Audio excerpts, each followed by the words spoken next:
Eckhart, he trabajado durante 13 años en una oficina y siento que mi trabajo es aburrido e inútil.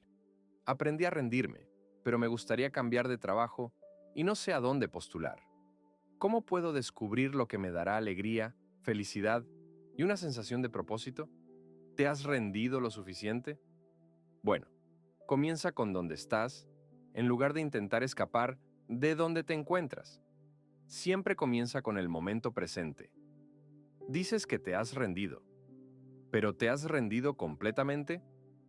Te sugiero que, cuando viajes al trabajo cada mañana, practiques la presencia. Entra en un estado de presencia, en lugar de dejarte llevar por los pensamientos, de modo que estés presente en cada momento, ya sea que estés conduciendo, tomando transporte público o caminando al trabajo. Sé plenamente consciente, y cuando estés en el trabajo, haz una cosa a la vez y trae momentos de espacio tanto como sea posible, aunque solo sean unos segundos. Podría ser una respiración espaciosa después de hacer una llamada telefónica, o dos respiraciones profundas. Y luego, cuando vayas a almorzar, ya sea que comas el almuerzo que trajiste contigo, o vayas a un restaurante o la cantina, mantente presente en cada movimiento. Así, utilizas lo que de otro modo sería una situación aburrida como un telón de fondo para practicar la presencia. Por lo tanto, en última instancia, no estás buscando satisfacción en el trabajo, sino que traes un estado de conciencia diferente a él. Así, tu situación laboral se convierte en un lienzo. Es solo una excusa para practicar la presencia. Y eres afortunado de tener un trabajo relativamente aburrido, ya que te brinda una gran oportunidad para practicar. Si tuvieras un trabajo muy estresante que te mantuviera en un estado de excitación todo el día, sería más difícil. Entonces, da gracias de que la vida te haya dado algo relativamente aburrido, y luego tú lo haces interesante, no en el sentido convencional de interesante, sino que aportas esa alerta. No estás trabajando en la bolsa de valores gritando como un loco, vende, compra en las computadoras. Ahora, si hay algún corredor de bolsa que quiera hacerme una pregunta, por favor, adelante. La respuesta será diferente. No sé qué diré hasta que me hagan la pregunta. Pero sí, usa la situación, de modo que, al hacerlo, la insatisfacción desaparezca. Y eso es la verdadera rendición. Dices que practicas la rendición, según menciona quién hace la pregunta. Pero si hay insatisfacción, por supuesto, aún no hay una rendición completa. Aún hay algo en ti que preferiría estar en otro lugar, o tu mente te dice, han sido 13 años. ¿Cuántos años más hasta la jubilación? Y luego empiezas a contar los años hasta la jubilación, perdiéndote en el pasado y el futuro, y llevando la carga en tu mente del pasado y el futuro, perdiendo la oportunidad del momento presente porque no es lo suficientemente interesante, dice la mente. Así que esa es una buena práctica. Y puedes encontrar que, si llegas a una alineación con el momento presente, te sientes más vivo, incluso dentro de las actividades rutinarias. Hay una dimensión adicional de vitalidad que entra, y realizas incluso las actividades rutinarias con un mayor sentido de vivacidad. Y es a menudo entonces cuando llega el cambio a tu vida, cuando te alineas con el momento presente en lugar de intentar escapar de él. Internamente te alineas con él, de modo que cualquier tipo de no al momento presente se disuelve, un no interno. Y así, estás tan alineado que comienza a fluir energía a través de ti. Por eso llamo a eso el poder de la hora. Es el poder de la vida misma que comienza a fluir a través de ti. Primero, fluye hacia tus actividades rutinarias, y la forma en que te relacionas con tus colegas en el trabajo se vuelve más presente, algo diferente. Algunas personas pueden notarlo, otras no. Y así, gradualmente, el universo o la vida notan que estás en un estado de conciencia diferente. Y a menudo es entonces cuando llega el cambio a tu vida, ya sea a través de un evento fortuito, un encuentro casual, o una idea o realización que te llega una mañana, cualquiera que sea la forma en que venga, o algo drástico como que de repente tu empresa quiebre, la compañía para la que trabajaste tanto tiempo cierra, todos pierden su trabajo. Vaya, estás libre. Pero ya eras libre, porque internamente ya te habías liberado. Entonces, ¿de qué manera llega el cambio a tu vida? No lo sabemos. Es mucho más probable que llegue, pero ya no dependes del cambio externo para tu estado interior. Eso es lo principal, que ya no dependes de ello. Y aunque nada más llegara a tu vida, seguirías practicando hasta tu último aliento. Y tu último aliento sería un aliento consciente. Y habrías cumplido tu propósito en este planeta, en esta forma, que es ser un vehículo para que la conciencia entre en este mundo. Así que no necesitas depender, no dependes de nada. Es más probable que llegue el cambio, sí, pero esta práctica de la presencia no es un medio para un fin. No estás practicando para decir, ok, practicaré, pero si no pasa nada en 6 semanas, dejaré de practicar. Recuerda la historia de la mujer que vivía en una casa, con una colina frente a su ventana, bloqueando la vista del océano. Si esa colina no estuviera allí, su casa valdría mucho más. Pero en la iglesia escuchó que si solo tienes fe tan grande como una semilla de mostaza, puedes decirle a esta montaña, muévete de aquí para allá, y se moverá para ti. Así que dijo, ok, tengo una colina allí, así que veamos. Dijo, voy a creer que esta colina se va a mover, y mañana por la mañana abriré las cortinas y veré qué pasa. Por la mañana se levantó, abrió las cortinas y la colina seguía allí. Y dijo, oh, sabía que no iba a funcionar. Esa es la fe. Para todos aquellos que se aburren en el trabajo, y puede que haya bastantes, conviértanlo en una práctica espiritual, en una práctica de conciencia. Aburrirse en el trabajo también significa que no estás particularmente desafiado en el trabajo, y en ausencia de desafíos en la vida, siempre existe el peligro de que caigas por debajo del pensamiento y entres en una rutina en la que piensas que es aceptación, pero realmente estás cayendo por debajo del pensamiento. Vas al trabajo y hay una disminución en tu sentido de alerta y vitalidad, y te vuelves apático.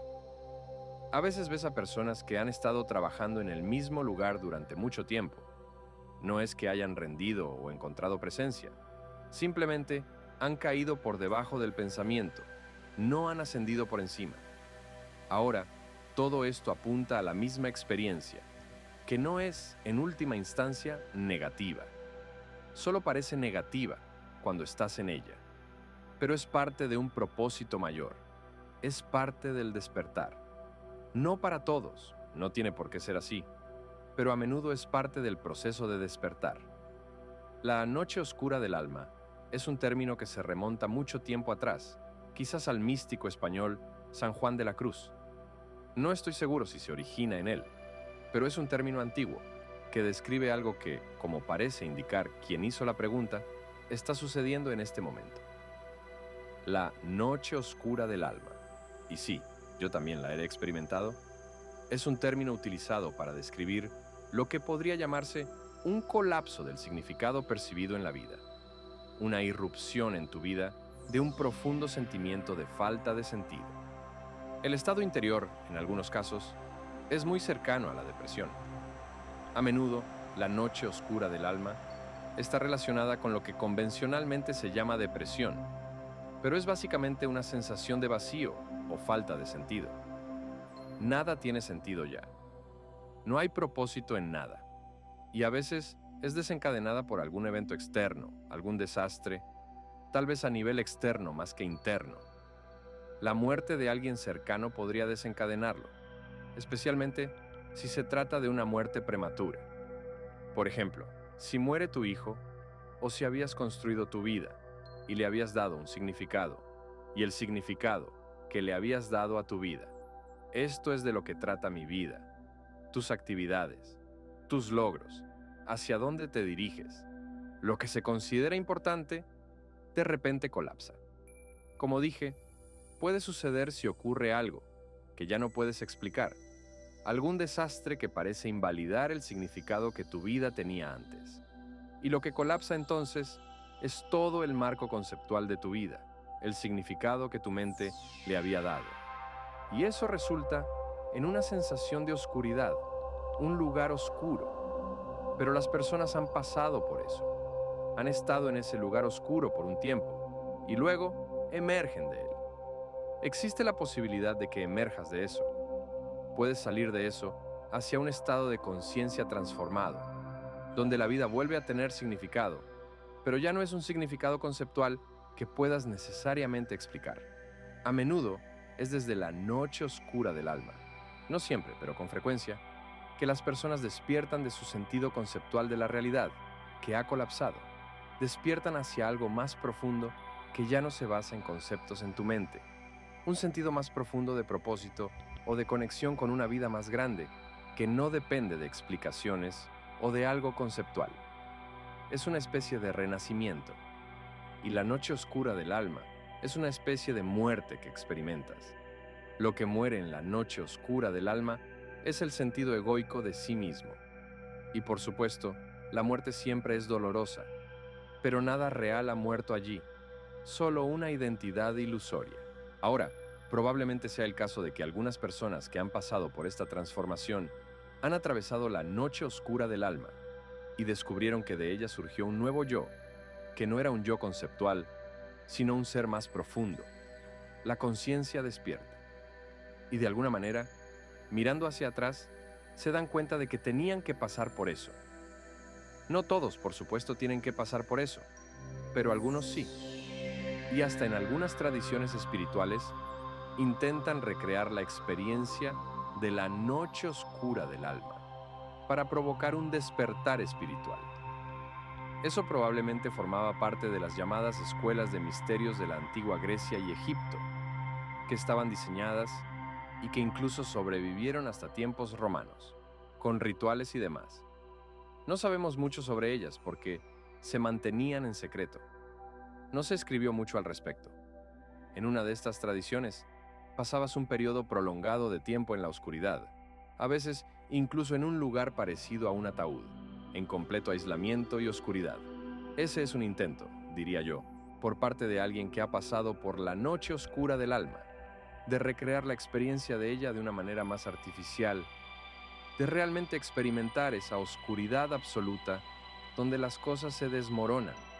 ¿Hasta qué punto funcionó? Cuando no era una experiencia natural, sino una experiencia creada. ¿Para cuántas personas realmente funcionó y trajo un despertar y un colapso del yo fabricado por la mente? No sé si realmente funcionó para muchas personas, pero debió haber funcionado hasta cierto punto, porque la tradición continuó durante mucho tiempo. Existen otras formas mitológicas que también hablan de cosas similares, a veces descritas como el viaje nocturno en la tradición mitológica, o también el descenso al inframundo. Todos apuntan a la misma experiencia, que no es, en última instancia, negativa. Solo parece negativa cuando estás en ella, pero es parte de un propósito mayor. Es parte del despertar, no para todos. No tiene por qué ser así, pero a menudo es parte del proceso de despertar. La muerte del viejo yo, el nacimiento del verdadero yo. Entonces, una vez que sabes eso, si llega o si ya estás en medio de eso ahora, cuanto más te rindas, más rápido pasarás por ello. Rendirse significa no juzgarlo más. Aceptas lo que sea que estés experimentando en este momento. Pero, como dije, no todos tienen que pasar por eso. Para muchas personas, el proceso de despertar comienza sin eso. A veces, incluso después de que comienza el proceso de despertar, puede suceder aún y finalmente lo superarás. Pero está bien. Permite que la vida haga lo que haga. No necesitas buscar eso, y no necesitamos recrearlo de manera artificial. Así que no te encierres en una habitación oscura durante días. Es poco probable que funcione y no es necesario. La primera lección del curso de milagros dice: nada de lo que veo en esta habitación significa nada. Y se supone que debes mirar alrededor de la habitación, lo que sea que estés mirando, y decir: esta cosa no significa nada. Eso no significa nada. Esta mesa no significa nada. Esta mano no significa nada. ¿Cuál es el propósito de una lección como esa? Bueno, es un poco como recrear lo que puede suceder durante la noche oscura del alma, que es el colapso de un significado fabricado por la mente, un significado conceptual de la vida. Creer que entiendes de qué se trata todo. Entonces, con el curso de milagros, en la lección 1, es una renuncia voluntaria al significado creado por la mente humana que es proyectado, y entras voluntariamente en decir, no sé qué significa esto. Esto no significa nada. Limpias la pizarra. En la noche oscura del alma se derrumba. Y en algunas tradiciones espirituales, incluso se te alienta a renunciar a tu realidad conceptual. Así, llegas a un estado de conceptualidad, uno podría decir, de falta de significado, o uno podría decir, a un estado de ignorancia, donde las cosas pierden el significado que les habías dado, que era todo condicionado y cultural. Y entonces puedes mirar al mundo sin imponer un marco de significado fabricado por la mente. Llegados aquí, ¿acaso no has visto esta otra reflexión de Eckhart Tolle? Yo no me la perdería.